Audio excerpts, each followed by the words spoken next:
Bonjour à tous, merci. Je suis très heureux d'être ici pour la deuxième année consécutive, enfin la tribune, ça fait déjà pas mal de temps que je viens, mais je suis là. Alors il y a marqué FICAM devant, mais plus exactement, je vais plutôt m'exprimer au nom de la FESAC. La FESAC, c'est la Fédération des entreprises du spectacle, du audiovisuel et du cinéma, dont je suis président. Et c'est une organisation qui regroupe une trentaine d'organisations différentes qui sont à la fois dans le spectacle vivant, le spectacle enregistré, les chaînes de télévision, la production cinéma, la production audiovisuelle, quoi d'autre, oui, les radios aussi, le théâtre public, le théâtre privé. Donc en fait, tous les employeurs qui ont des intermittents.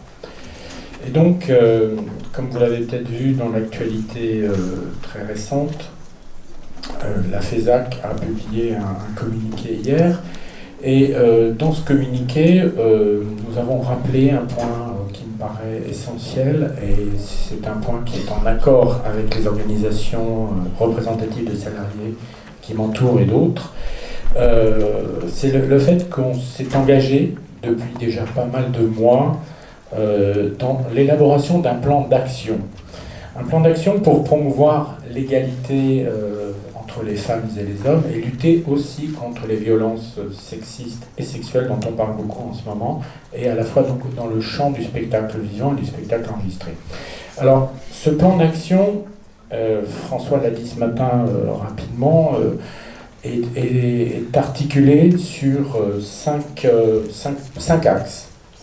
Le premier, il est essentiel, c'est l'observation. Il est essentiel, mais ça doit être qu'un point de départ.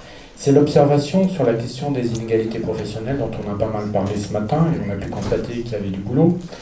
Alors c'est sur le recrutement, sur l'évolution des carrières, sur les salaires bien entendu, sur la formation, enfin tous ces sujets-là, on va essayer de regarder un petit peu, plus profondément encore, quelle est la situation. Deuxième, je vais aller vite sur les 5 axes parce que le plan est en discussion et je peux pas, enfin on n'a pas encore tous les détails, d'autant plus qu'il n'est pas encore signé. Le deuxième axe, c'est la lutte contre les stéréotypes. Donc c'est l'idée, c'est important ici, c'est favoriser la mixité dans les métiers. On a vu ce matin qu'il y avait là encore des progrès à faire, et travailler aussi sur la parité et bien entendu sur les conditions de travail. Troisième point, essentiel aussi, égalité salariale et égalité d'accès au métier. Quatrième point de ce plan d'action, c'est l'équilibre entre la vie professionnelle et privée. En particulier, un sujet moi qui me tient à cœur, c'est les horaires de réunion. Je vois souvent dans nos organisations, on a tendance à coller des réunions à 19h. Je vois pas très bien l'intérêt. Ou le mercredi après-midi, on sait que c'est pas non plus le plus malin. Donc c'est des choses sur lesquelles il faut qu'on réfléchisse, qu'on améliore la situation. Et le dernier point, c'est la lutte contre les violences sexistes et sexuelles. Alors avec un point, et j'y reviendrai, qui a été annoncé par le ministre, c'est la création de cette cellule d'écoute qui va être confiée à audience.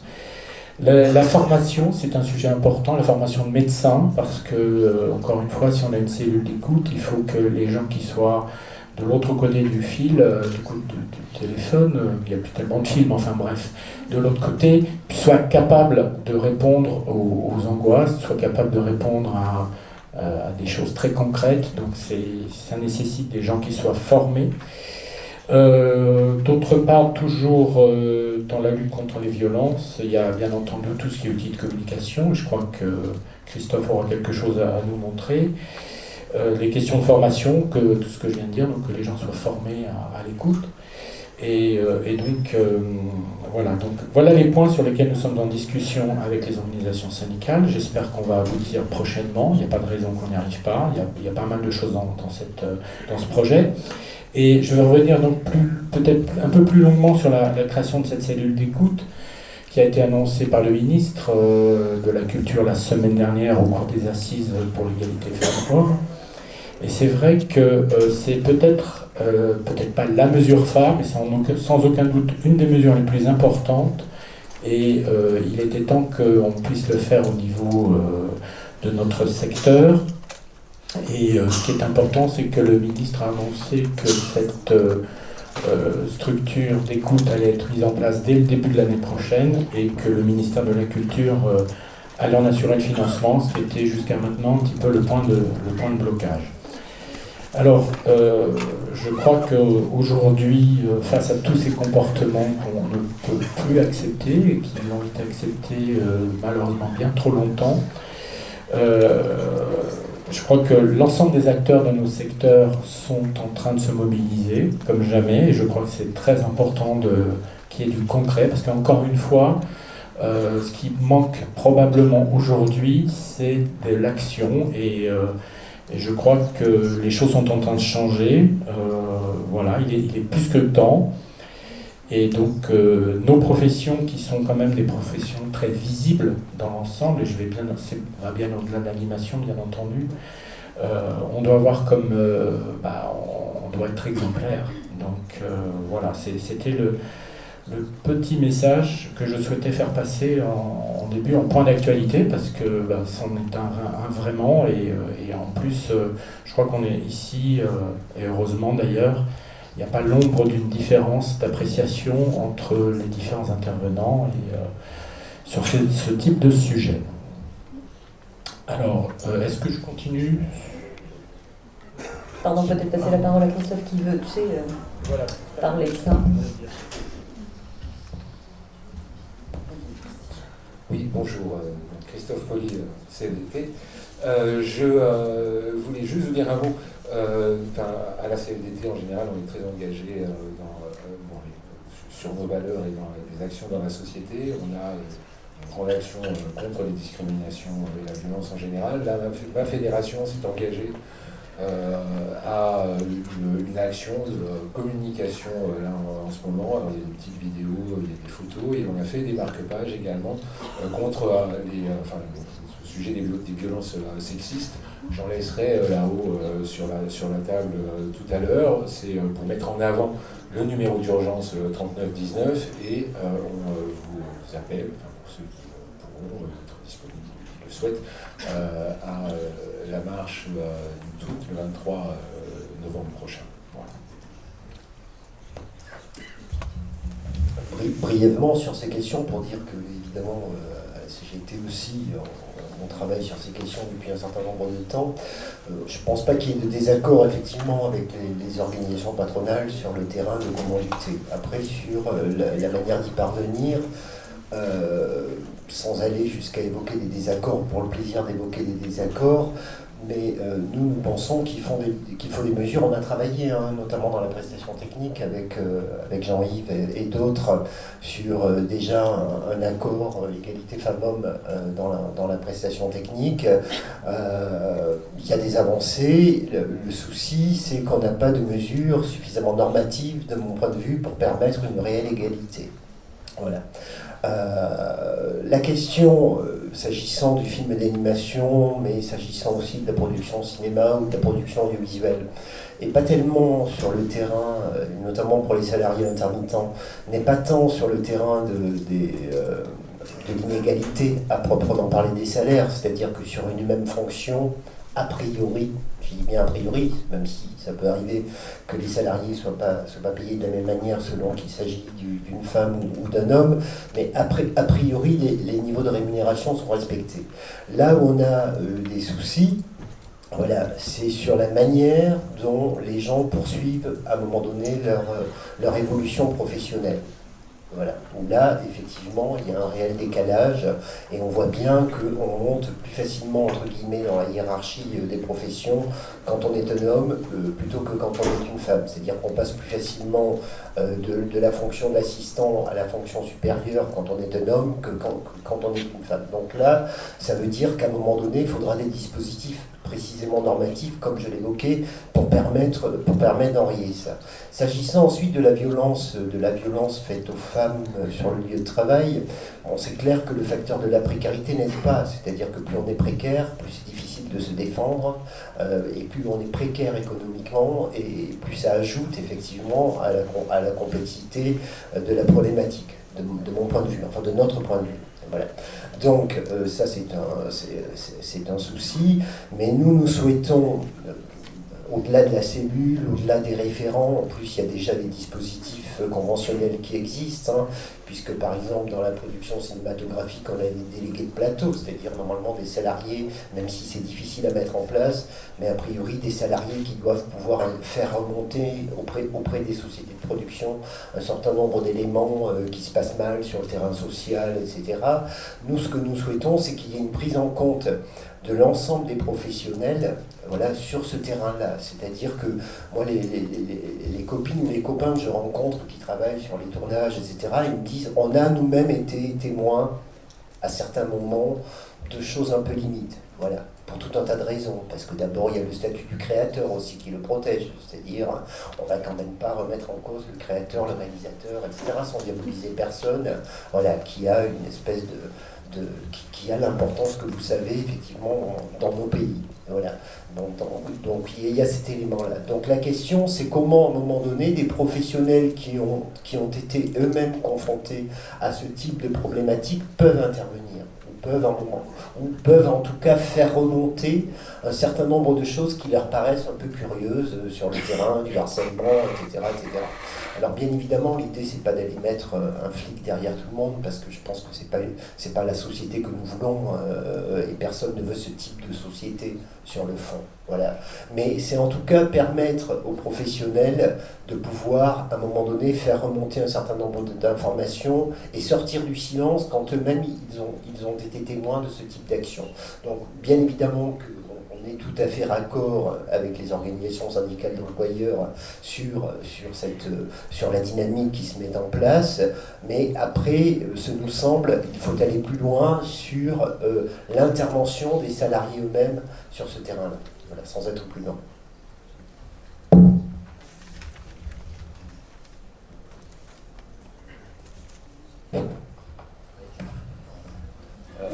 Sur ce terrain-là, je voudrais juste rappeler l'existence d'une association que tout le monde connaît ici, qui s'appelle les Femmes s'animent, à l'origine de laquelle on trouve notamment Corinne Cooper, mais pas qu'elle, qui est très active sur toutes ces questions de représentativité homme-femme, etc. Et le fait que du côté du SPFA, on essaye de travailler effectivement main dans la main avec cette association, et on a notamment organisé à l'attention des équipes des studios, des directeurs de studios, des chefs d'entreprise, parce que bien souvent les chefs d'entreprise voient ces sujets d'un peu loin et ne connaissent pas notamment, et c'est pour ça qu'on souhaitait les alerter, toutes leurs responsabilités juridiques par rapport à ces questions-là. Et également tout ce qui concerne les équipes d'encadrement, les directeurs du studio. On avait organisé il y a quelques mois un atelier où on avait fait venir avec donc l'association Les Femmes s'animent, une juriste, une avocate qui était là pour expliquer au studio effectivement quels étaient leurs risques, comment gérer les questions quand elles se posaient, etc., etc. Donc il y a vraiment un travail d'information, de sensibilisation à toutes ces questions qui doit être fait. Et c'est vrai que malheureusement, je pense aussi, quelque part, l'actualité nous sert. Je pense que ça aide l'ensemble des métiers, l'animation, mais également dans l'ensemble du spectacle, à prendre conscience de la nécessité d'être plus proactif sur ces sujets-là, et que ça n'arrive pas que dans les autres secteurs. Voilà. On reparlera des Femmes s'animent tout à l'heure avec Marie-Pierre Journet qui est là dans la salle, qui nous parlera plus de mentorat, mais si vous avez des questions à lui poser, bien sûr, pas de souci. On passe à un autre sujet. Oui, alors il y a un sujet qu'on avait déjà évoqué l'année dernière, c'est la question de fusion des branches, fusion des conventions collectives. Alors c'est un sujet qui avance sans avancer, puisque comment dire, il y a un rapport d'un conseiller d'État, M. Pierre Ramin, qui était attendu pour la fin des vacances de cette année, qui est attendu pour septembre. Nous voilà déjà pratiquement plus que mi-novembre, et le rapport n'a toujours pas été publié. Alors, comme toujours dans ces cas-là, il y a des tas de versions qui circulent. On ne sait pas si c'est des bonnes versions ou des versions successives. Ce qu'on voit apparaître à ce stade, C'est une hypothèse de 85 à 88 branches. Alors pour fixer les choses, au départ, il y avait à peu près 700 branches en France.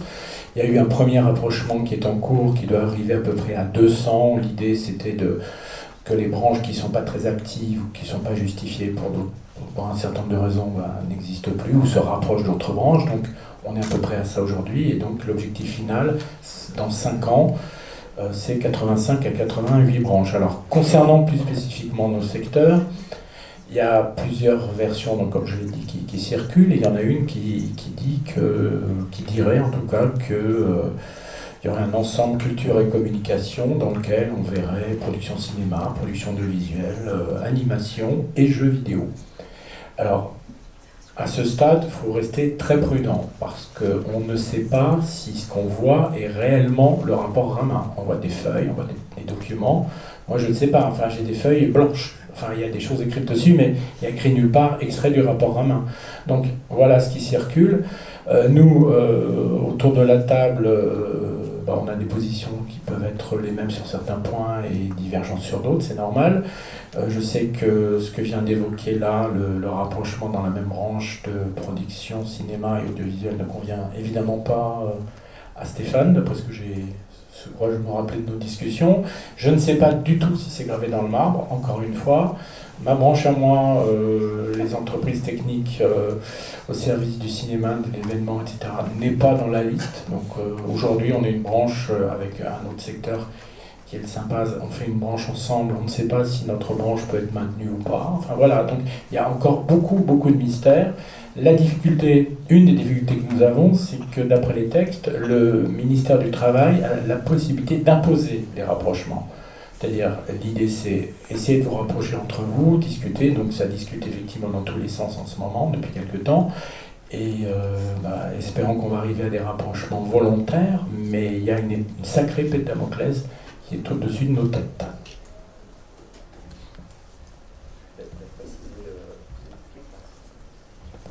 Pardon.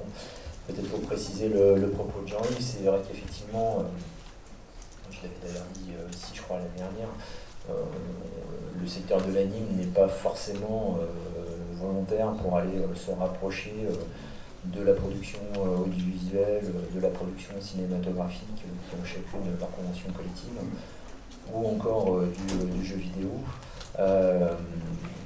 sachant qu'il y a un certain nombre d'actes qui sont constitutifs de ce secteur, qui s'est créé quand même au fil de ces 20 dernières années.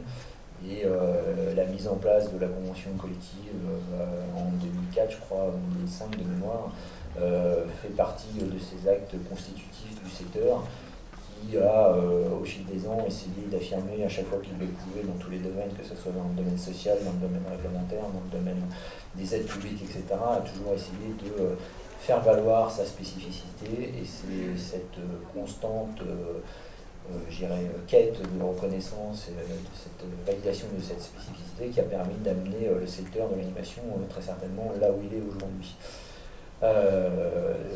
Donc c'est vrai que ça fait à peu près un an, ça fait combien de temps que cette histoire est sur la table? Ça fait un an, à peu près, allez, 2 ans on va dire. Ça fait 2 ans que j'ai l'impression d'avoir une balle rouge, un point rouge sur le front, et que j'essaye de sortir pour l'instant et d'éviter qu'on soit rapproché. Cela étant, bien évidemment, à un moment donné, Jean-Yves l'a rappelé, le gouvernement a la capacité, s'il veut aller vers moins de 100 branches, à imposer des rapprochements. Et il est clair que la taille de notre branche, quand on la regarde avec les chiffres de ce matin, quand bien même elle est en forte augmentation, on reste sur des effectifs qui sont à l'échelle de la map-monde du ministère du Travail, une toute petite branche. Donc quand vous allez essayer de défendre cette toute petite branche vis-à-vis d'un certain nombre de gros mastodontes, parce qu'on a parlé que de la culture là, mais il y a des branches qui sont monstrueuses en termes d'effectifs, c'est vrai que vous avez du mal face aux fonctionnaires du ministère du Travail à finir par être entendu. Pour l'instant, on a réussi à éviter, tous les 3 mois, on doit être absorbé par la convention collective de la production audiovisuelle, qui serait une première pierre d'un rapprochement. Donc tous les 3 mois, on arrive à gagner 3 mois de plus. Donc on en est là, c'est un peu un dossier effectivement qui est géré malheureusement au jour le jour, ce qui n'est pas une très bonne chose. Après, effectivement, de manière pragmatique, oui, il faut se préparer à un rapprochement à un moment donné. Je pense qu'on est dans une situation où on a cherché à l'éviter au maximum, mais qu'in fine, on finira par ne pas s'y couper. Donc oui, il faut s'y préparer, donc il faut essayer de s'y préparer dans les meilleures conditions possibles pour essayer de préserver aussi ce qui fait la particularité de ce secteur.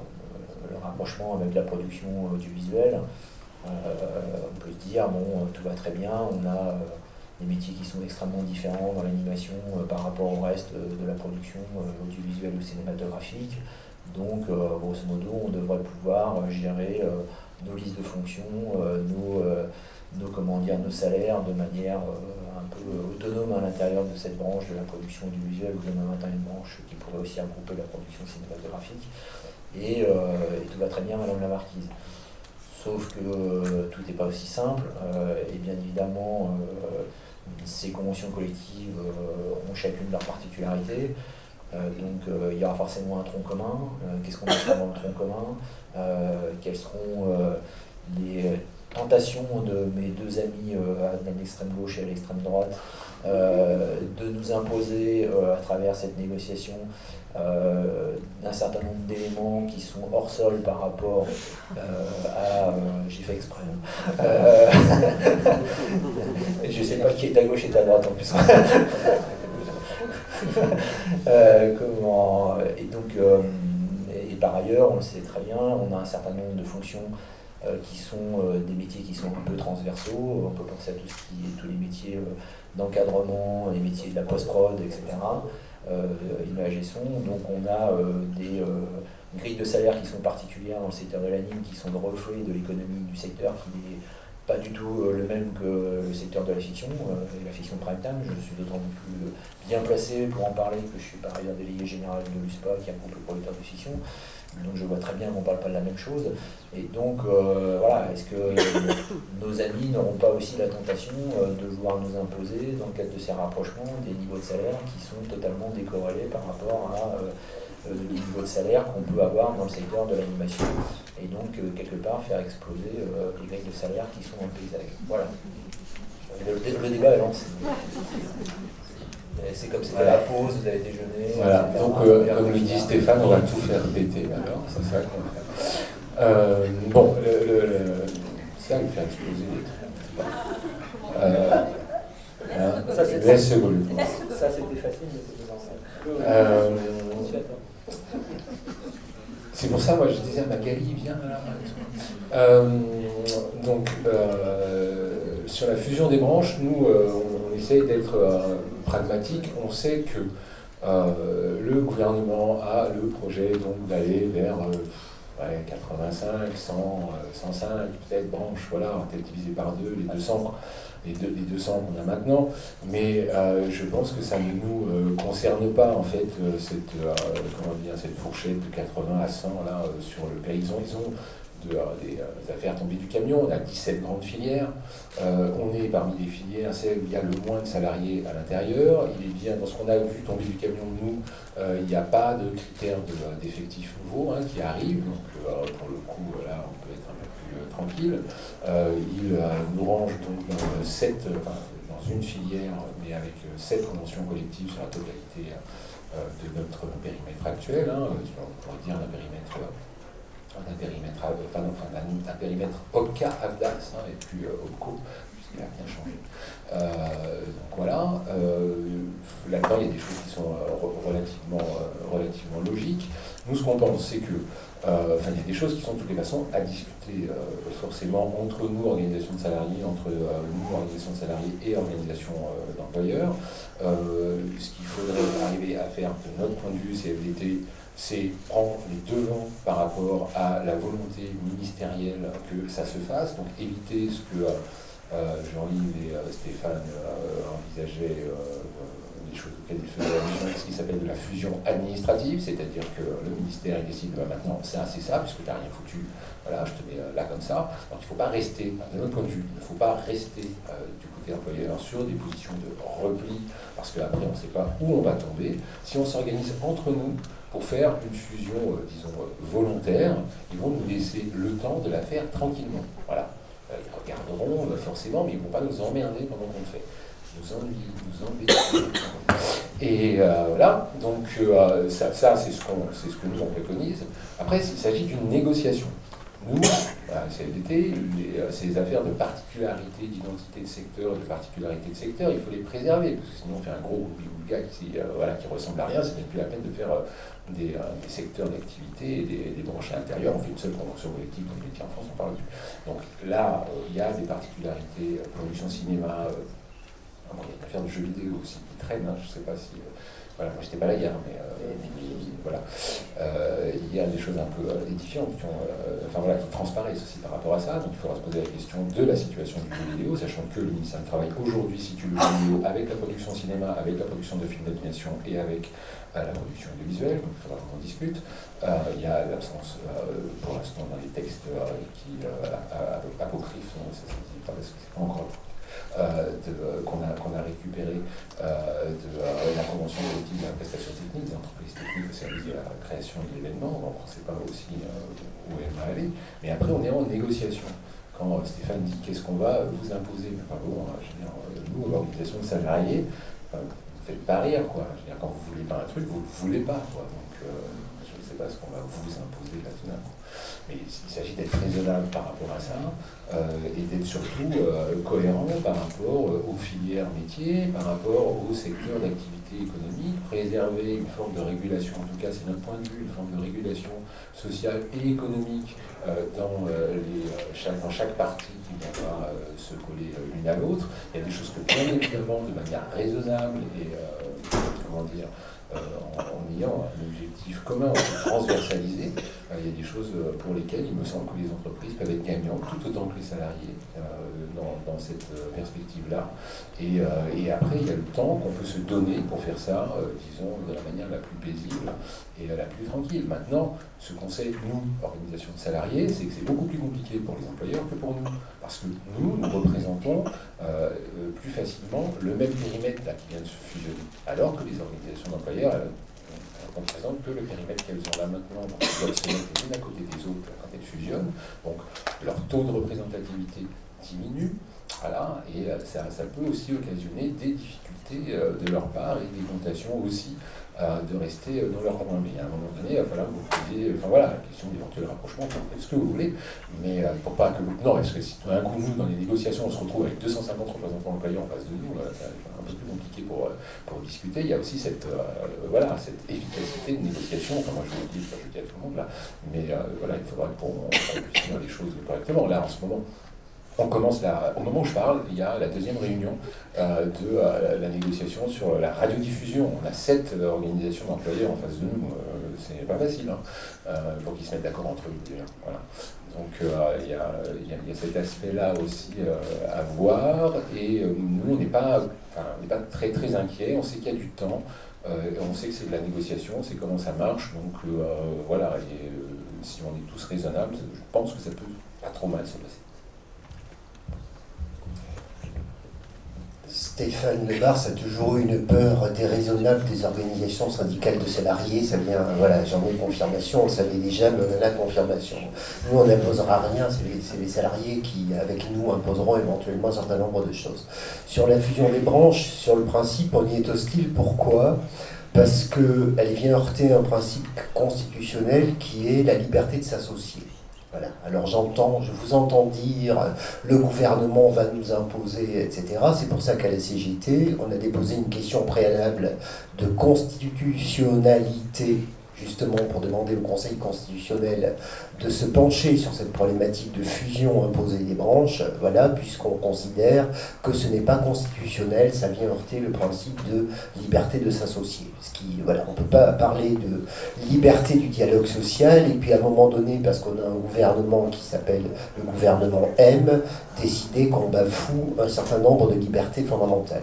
Ça, c'est le premier élément. Donc, sur le terrain, de principe, hein, je veux dire, on est plutôt hostile à la fusion des branches. Qu'après, on réfléchisse effectivement à la construction de branches et de cohérence de branches, ça c'est autre chose, mais ça ne peut se faire que dans un cadre non contraint, dans un cadre libre, basé sur les fondements de la liberté de s'associer et non pas comme c'est en train de se faire aujourd'hui, c'est-à-dire c'est marche ou crève, vous le faites et si vous ne le faites pas, on l'imposera. C'est inacceptable sur le terrain constitutionnel et c'est pour ça que ça nous heurte, entre autres. Voilà. Ensuite, ça nous heurte parce que bien évidemment, il y a des arrière-pensées derrière. Il y a des arrière-pensées, il suffit de relire les ordonnances Macron. Hein. L'arrière-pensée, c'est d'harmoniser effectivement les secteurs, et dans le contexte dans lequel on est aujourd'hui, pas que dans les métiers de la culture d'ailleurs, mais en général, le contexte, c'est de dire que le travail coûte trop cher, voilà, que les salariés de ce pays sont trop payés, et qu'à un moment donné, il faut réduire coûte que coûte les salaires.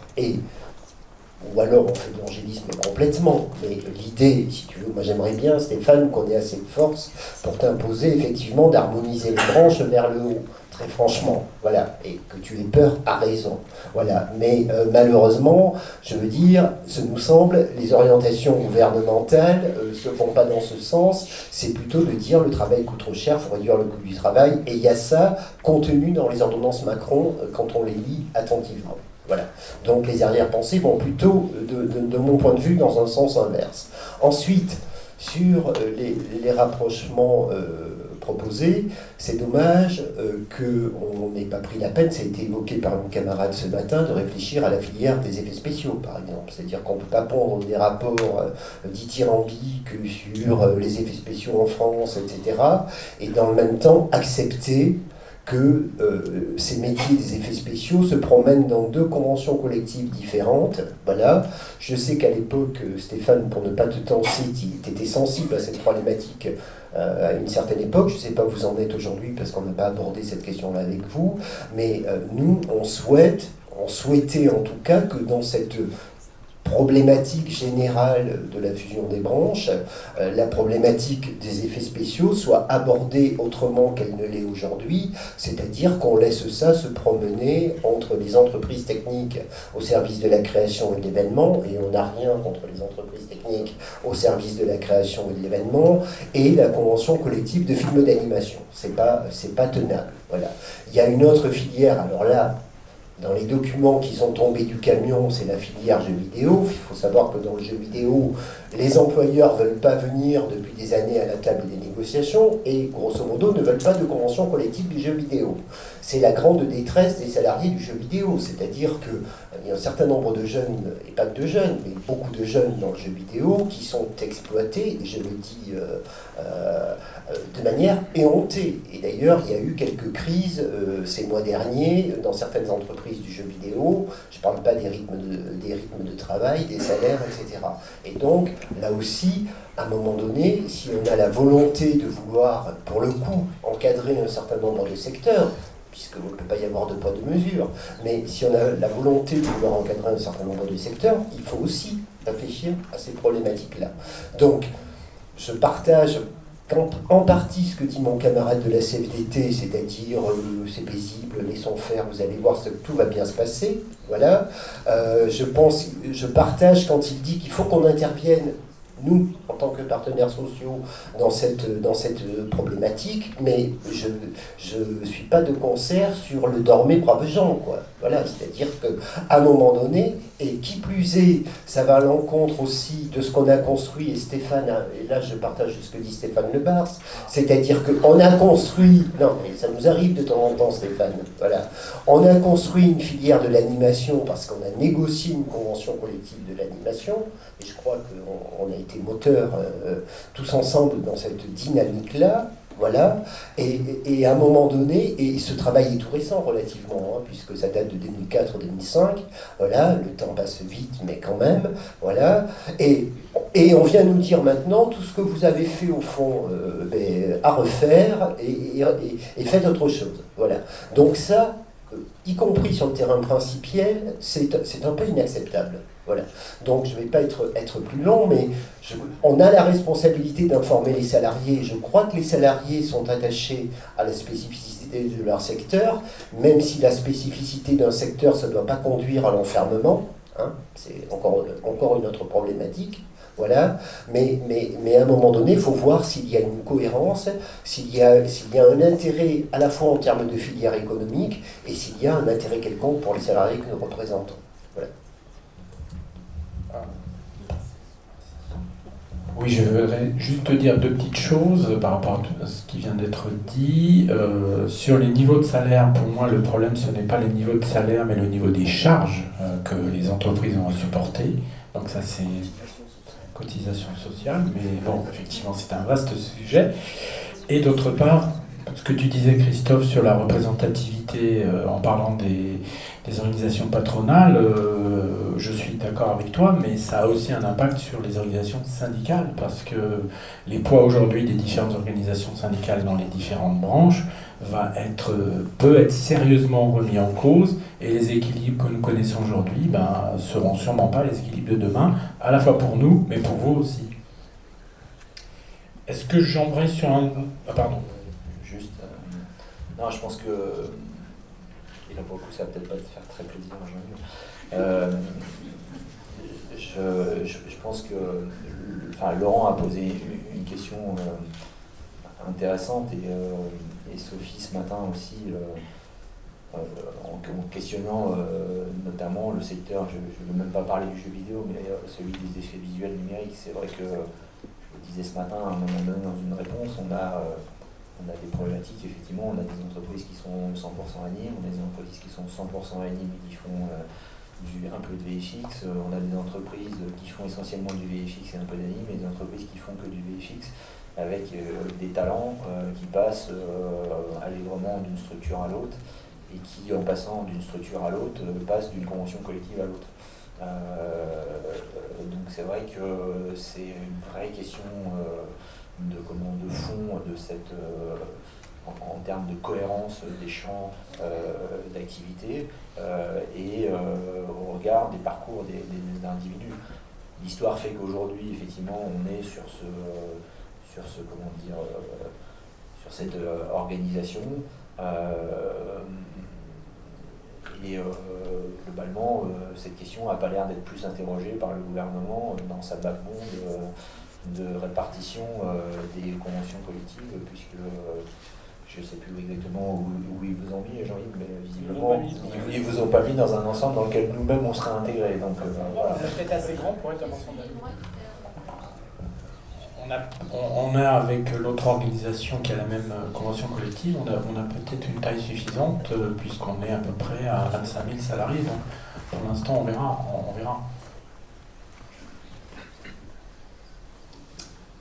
Pour revenir au VFX, ça fait des années qu'on se fait bananer entre la FICAM et le SPFA. Donc à un moment donné, il va falloir vraiment s'attaquer au problème. Et la situation actuelle dans les studios, il y a une dérégulation. Alors il n'y a pas de convention collective appliquée du tout dans tous ceux qui sont dans la prestation. Et là où ça se passe le plus mal, c'est dans ces studios-là. Exploitation totale, les heures sup sont absolument pas payées, les devis sont tellement rikiki que ça fait partie d'avoir une main-d'œuvre très jeune qu'on exploite. Et tant que ça ne sera pas une filière à part entière, mais mettez-la où vous voulez, on s'en fout, mais il faut la mettre quelque part, que ça soit à la FICAM, en animation ou ailleurs, où moi en ce moment je travaille sous la convention de la télédiffusion, où il n'y a absolument rien. Donc pour me déclarer, il a fallu trouver une entrée à la compte, comme d'habitude, et ça suffit. Il faut absolument On parle des VFX depuis 20 ans dans ce pays et rien n'est réglé concernant la filière avec des fiches de poste, des salaires et puis comment on fait. Donc c'est pas vrai que quand on bosse sur un long métrage où il y a des trucages, que la société puisse se déclarer sous la convention de l'animation, rien n'est respecté. La convention de l'animation, en termes de contrat, elle est très claire. Là, les gens ont des contrats à la semaine. Je veux dire, il n'y a aucun contrôle et c'est la dérégulation la plus complète. Donc il serait temps, effectivement, au bout de 20 ans, qu'on considère les VFX dans ce pays à peu près à la juste valeur. Avec les discussions qui sont en cours sur le rapprochement des branches, je pense qu'à un moment ou à un autre, cette question va être réglée. Parce qu'elle sera au milieu des autres. Alors, c'est peut-être pas la meilleure réponse, mais inévitablement, les choses vont être amenées à évoluer.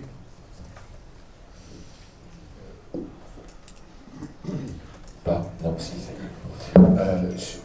pour prolonger ça, il y a une forme d'ombre assez gigantesque qui plane sur le secteur en général. C'est celle sur notre secteur d'activité à nous, là, sur le spectacle enregistré en général, à laquelle il faut qu'on fasse attention, c'est l'informatique, c'est les bureaux d'études et c'est Syntec. La superposition, la porosité qui existe entre ces deux grands secteurs, puis elle transparaît, là pour le coup, nous, il faut vraiment qu'on y fasse attention, elle transparaît dans ce rapport Gramin, dans des visions libérales ou ultra-libérales que certains grands patrons, organisations patronales peuvent avoir. Nous, on le constate, on a des groupes qui sortent des morceaux d'activité, je vois chez Altis, M. Drahi, qui sortent des morceaux d'activité qui étaient des activités historiques, du papier, de la presse écrite ou de la télévision, pour en faire des filiales informatiques. Et donc, ce qui, à la fois, leur permet de rentrer tout ça dans un bouli-boula de métier qu'ils peuvent avoir, avec des salaires inférieurs, des organisations du travail qui ont, pour le coup, bien pire, qui peuvent être bien pire que dans nos secteurs. Et ça, nous, il faut vraiment que de toute urgence, là, pour le coup, mais c'est pas une histoire de fusion des branches, là, c'est une histoire d'intégration des métiers dans nos conventions collectives, quel que soit le mode par lequel on fonctionne, de manière à bien préserver les identités de nos secteurs. Parce que si on laisse, si on continue de laisser glisser, c'est des choses qu'on connaît depuis 10-15 ans, il y a un certain nombre d'entreprises aujourd'hui qui sont du côté de Syntec et qui font de la prod sur tous les supports mobiles pour les diffuseurs aujourd'hui. Et ils ne sont pas dans nos secteurs d'activité du tout, mais ils font exactement la même chose. Donc il faut qu'on fasse attention vraiment à ça. Et une des choses qui permet de préserver ça, en dehors de tous les lobbying et auprès des ministères et tout ça que chacun peut faire, c'est d'inscrire tous ces métiers et de travailler sur l'organisation du travail de toutes ces activités dans nos conventions collectives. Il semblerait qu'on en reparle donc. Moi j'avais noté assurance chômage, réforme de l'audiovisuel. Effectivement. Alors sur le sujet de l'assurance chômage et donc plus particulièrement des intermittents qui concernent la grande majorité normalement d'entre nous ici, pour l'instant, on peut dire qu'on a quand même réussi à maintenir les spécificités de ce régime. On avait déjà évoqué ce point il y a un an. Un an après, finalement, il y a eu un nouveau texte sur l'assurance chômage générale qui pose un certain nombre de questions. Mais les spécificités de notre régime ont été maintenues. C'est très important. Et donc, on est quand même un peu rassuré tout en restant extrêmement attentif et vigilant. Je ne sais pas si vous avez vu, mais la semaine dernière, au Parlement, il y a eu la discussion sur le projet de loi de finances, et il y a une taxe de 10 € par CDDU qui a été instaurée, mais c'est quelque chose contre lequel on s'était battu, et nos secteurs restent en dehors de cette taxe, mais il y a certains députés qui se sont posés des questions. Donc voilà, vigilance, oui, absolue pour... la poursuite l'avenir de l'intermittence qui, pour l'instant, n'a pas été touché par les différentes mesures qui ont été prises récemment.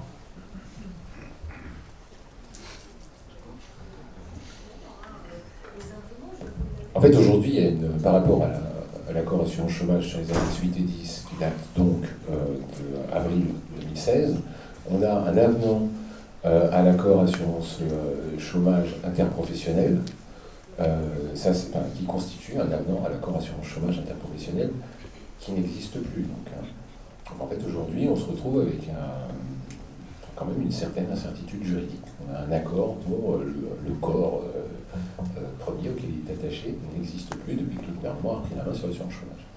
Donc voilà, nous ce qu'on comprend des échanges qu'on peut avoir avec le ministère, c'est que surtout on ne touche à rien, voilà, je ne sais pas s'il faut allumer des cierges, je vous prie, je sais pas comment ça se passe, mais voilà, on ne fait rien, voilà. Alors ça pose aussi une difficulté, ça, c'est que ne rien faire pour un accord dont on n'a pas encore en plus l'évaluation de la mise en pratique de ces dispositions sur 2017 et 2018. Bon. Pendant encore, on ne sait même pas combien d'années, alors il y a eu une échéance en 2022, ça c'est sûr. Pour le coup, nous on n'a pas de... le ministère nous dit aie confiance, voilà, je pense que le ministère, lui, il est conscient du fait que si cet accord tombait, cet avenant tombait là maintenant, donc il n'y aurait rien. S'il n'y a plus rien en termes d'annexe 8 et 10, voilà, je vous laisse imaginer, je nous laisse imaginer. Donc je pense que c'est pas possible, mais en même temps, il y a une vraie difficulté juridique par rapport à ça, et des perspectives, disons, de renouvellement de président de la République et de gouvernement dans 2 ans, 2 ans et demi, auxquels il va falloir un peu s'attacher pour savoir un peu ce qui pourrait se passer et dans quelles conditions ça pourrait se passer. Ça va être un réel enjeu pour un truc qui est quand même aujourd'hui vraiment une anomalie. Et oui, voilà, et donc un accord de 2016, on est en 2019, et il n'est pas prévu qu'il change avant 2022. Ça aussi, c'est étrange.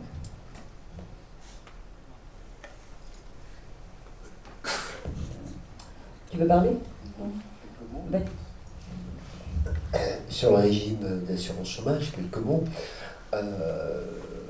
C'est clair qu'après le tribut que vient de payer l'ensemble du monde du travail sur le régime général, il y aura un moment où la porte est ouverte à ce qu'on dise, regardez quand même les salariés intermittents, comment vous êtes privilégiés par rapport aux salariés du régime général qui quand même, là, ont vu de manière très substantielle réduite leurs allocations et un certain nombre de garanties.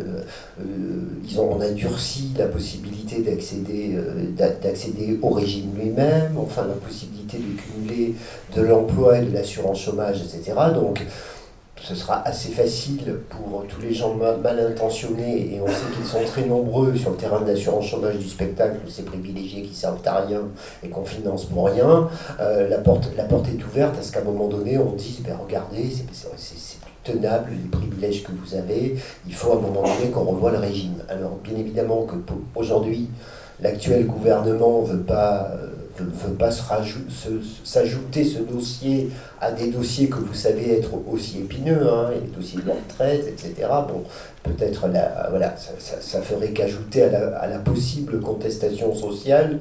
Donc ils ont décidé pour l'instant de ne pas réouvrir la boîte de Pandore. Mais c'est extrêmement fragile. En outre, alors ça concerne un peu moins les métiers de l'animation, mais dans un certain nombre de secteurs, même si on se félicitait de l'accord de 2016, l'accord de 2016 posait un certain nombre de problèmes, et c'est vrai, notamment dans la production cinéma, etc., où on a vu des salariés, parce que les niveaux de rémunération sont plus élevés, où on a vu des salariés quand même très pénalisés par ce qu'on a appelé les surfranchises, etc.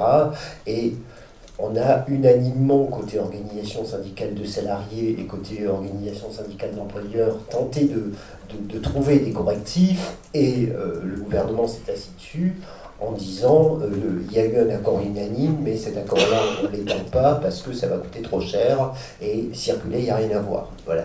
Donc, même si c'est 2022 ça vient vite quand même, voilà, la question de l'assurance chômage reste entière, et se trouve considérablement fragilisée par la remise en cause elle-même du régime général, de notre point de vue.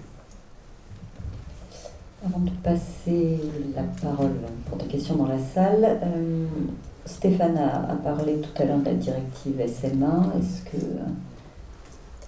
vous en direz un mot tous? Alors on va en dire un mot, c'est assez technique, assez compliqué. Donc le texte effectivement arrive, enfin donc c'est la loi audiovisuelle qui arrive devant le Conseil des ministres normalement le 4 décembre. Alors il y a déjà eu un certain nombre d'échanges au niveau des organisations professionnelles qui ont conduit à l'envoi d'une lettre dont nous avons été signataires tous ensemble. Je parle des organisations patronales, sur un certain nombre de sujets qui nous apparaissent très problématiques, alors qui ne concernent pas trop l'animation, comme en particulier la question de la rémunération proportionnelle pour les artistes-interprètes. Ça voudrait aligner le régime des interprètes sur le régime des auteurs, et ça poserait des tas de problèmes en pratique, qui est peut-être un peu trop long d'exprimer ici, mais ça nous pose des problèmes. Par contre, il y a un sujet qui nous concerne tous et qui a été évoqué rapidement ce matin, c'est la volonté de mettre des obligations sur les plateformes. Ça, c'est quelque chose de très positif, mais le CSA a rendu un avis et dit lui-même que c'est très complexe. Donc, c'est pas gagné. C'est-à-dire qu'aujourd'hui, on voit qu'il y a un principe sur lequel nous sommes tous d'accord que ces plateformes doivent être soumises à un certain nombre de règles qui pourront d'ailleurs, il faut le savoir, leur permettront peut-être aussi de toucher des subventions, des aides, mais ça sera conditionné bien entendu, sauf que la difficulté, c'est qu'elles doivent être conventionnées par le CSA, et encore une fois, le CSA ne sait pas trop comment il va faire. Donc pour l'instant, en l'état actuel du texte, il y a pas mal d'inconnus sur ce sujet-là, mais il n'est pas dit qu'on y arrive. Après, il y a d'autres sujets qui sont contemporains à ce texte de la loi audiovisuelle, mais qui ne sont pas dans la loi. C'est les questions sur la publicité pour le cinéma, la télévision, qui posent à certaines organisations des vraies difficultés. La question des jours interdits, enfin tout ça, c'est des sujets qui sont liés, bien entendu, à l'audiovisuel, sans être pour autant dans la loi. Mais qui pourrait voir des décrets arriver assez rapidement. Je voulais peut-être revenir sur un point des propos de Jean-Yves. Je me suis exprimé ce matin sur le sujet.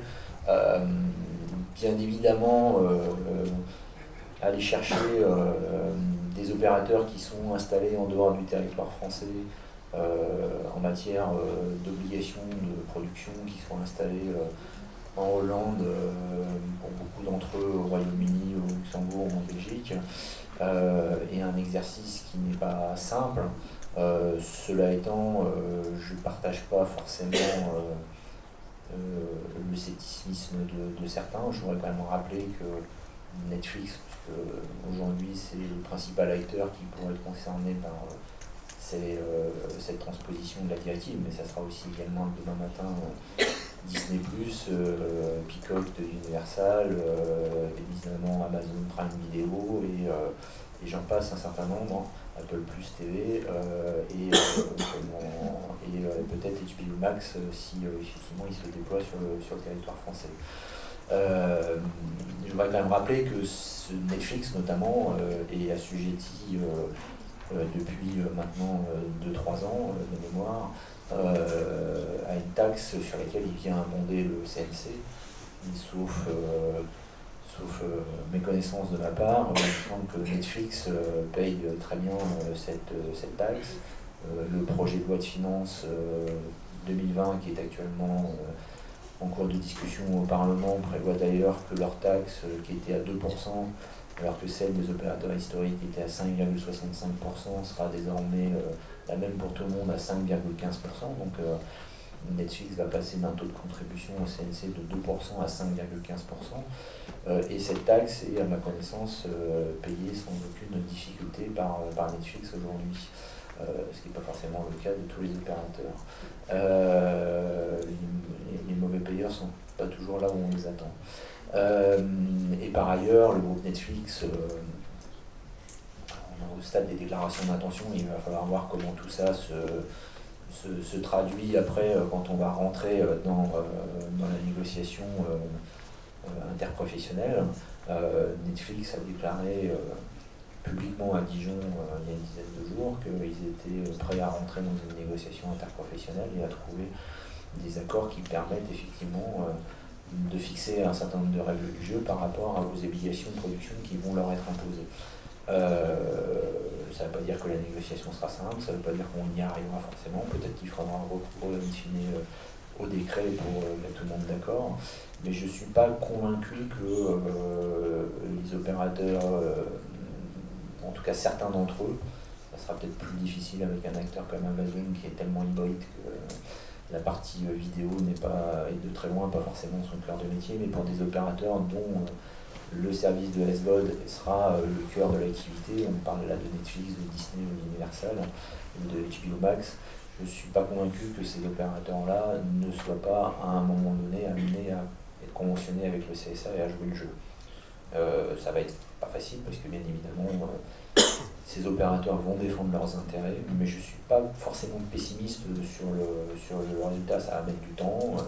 Ça ne sera peut-être pas en place pour tout le monde au 1er janvier 2021, de toute façon ils ne seront peut-être pas encore tous déployés au 1er janvier 2021, mais en tout état de cause, l'objectif c'est vraiment à partir du 1er janvier 2021 de faire rentrer tous les acteurs qui seront opérationnels sur le territoire français dans notre système et les soumettre à des obligations de production qui sont essentielles pour accompagner le développement de la production et donc derrière l'emploi, et pour répondre aux questions de formation et offrir des débouchés aux élèves qu'on envoie dans nos différentes écoles. Il est clair qu'on le voit bien avec ces graphiques-là qu'on a montré ce matin, il faut absolument un relais, et ce relais c'est la transposition de la directive SMA. Et ce qui est extraordinaire avec les plateformes de SVOD, il faut quand même le dire, c'est une révolution extraordinaire, c'est qu'on a découvert que les gens étaient prêts à payer, au-delà de devoir supporter de la publicité, ils étaient prêts à payer pour pouvoir avoir accès à un programme audiovisuel de qualité, mais à des programmes audiovisuels qu'ils étaient prêts à payer tous les mois pour pouvoir avoir accès à ces programmes. Et ce qui était loin d'être démontré il y a encore quelques années avant que Netflix et consorts arrivent sur le marché. Et donc on est dans des niveaux de chiffre d'affaires générés par cette nouvelle activité qui vient s'additionner en grande partie, parce que les effets de substitution sont quand même pas très développés, vient s'ajouter au chiffre d'affaires publicitaire des chaînes, à la redevance des opérateurs publics. Et donc il y a une croissance phénoménale en ce moment des recettes du monde audiovisuel et donc du besoin de programmes générés par ces nouveaux opérateurs. Et toute la question c'est quelle place la France veut prendre dans ce grand mécano mondial de l'explosion de l'offre de programmes.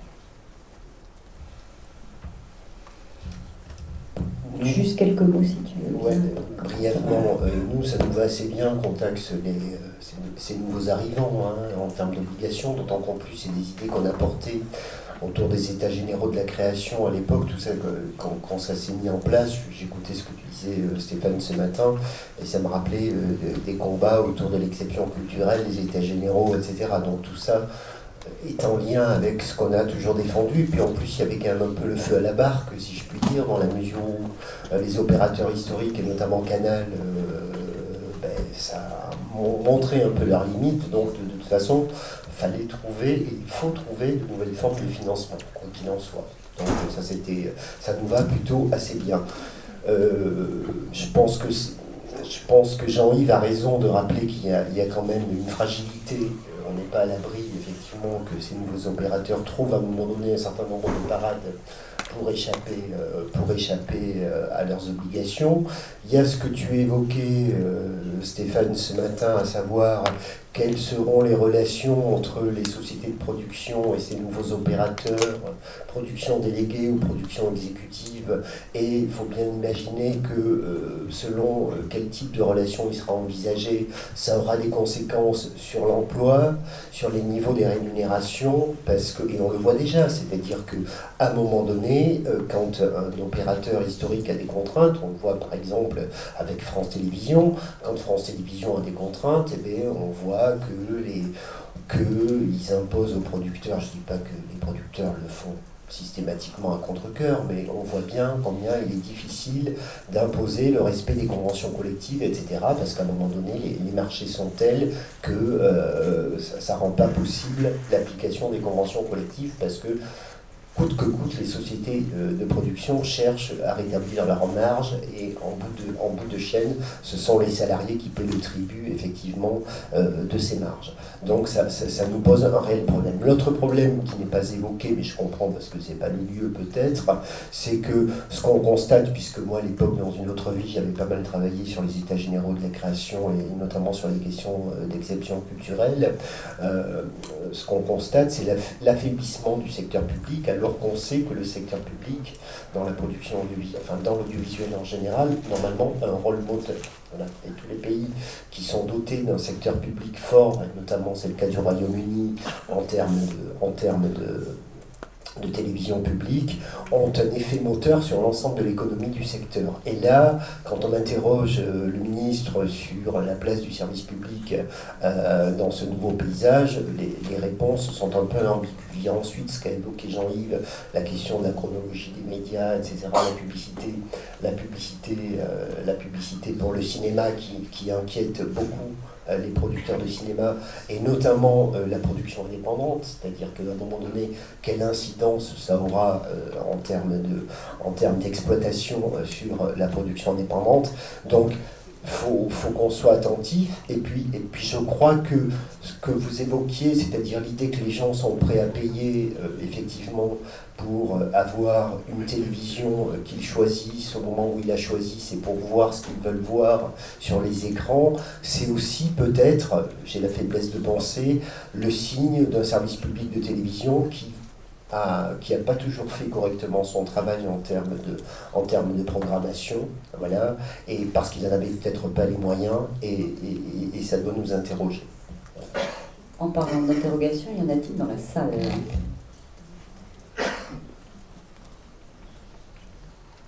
Rien. Ça vous a plombé. Stéphane, et puis peut-être... En deux mots. Pour terminer en deux mots sur le service public, c'est clair que